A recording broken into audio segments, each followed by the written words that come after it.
दुर्योधन का बाल्यकाल, ईर्ष्या की पहली चिंगारी।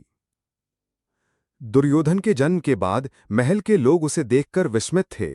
उसकी आंखें तीखी, स्वर में अजीब सा अधिकार और चाल में मानो एक अदृश्य गर्व। बचपन से ही उसकी शक्ति असाधारण थी। 5 वर्ष की आयु में वह एक साथ कई सैनिकों से कुश्ती कर सकता था। परंतु उसकी सबसे बड़ी पहचान थी उसकी ईर्ष्या। पांडव जब महल में आते और भीम अपनी बलशाली काया से खेलों में जीत जाते तो दुर्योधन का चेहरा जल उठता। वह सोचता, ये मेरे चचेरे भाई नहीं, मेरे सिंहासन के शत्रु हैं।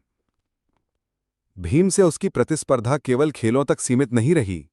एक बार दुर्योधन ने गंगा के किनारे भीम को मिठाई में विष देकर मारने की कोशिश की और उसे बांधकर नदी में बहा दिया। किंतु भाग्य ने भीम का साथ दिया। नागलोक में जाकर वह और भी शक्तिशाली होकर लौटा। ये घटना दुर्योधन के मन में एक बात पक्की कर गई कि जब तक पांडव जीवित हैं, मेरा राज सिंहासन असुरक्षित है। गुरु द्रोण के आश्रम में दुर्योधन। जब राजकुमारों को शिक्षा के लिए गुरु द्रोणाचार्य के पास भेजा गया, वहां भी दुर्योधन और पांडवों के बीच की खाई और चौड़ी हो गई। अर्जुन की धनुर्विद्या की प्रशंसा सुनकर दुर्योधन के मन में जलन का सागर उमड़ पड़ा। वह स्वयं गदा युद्ध में निपुण था और चाहता था कि गदा युद्ध की कला में वह पूरे आर्यव्रत में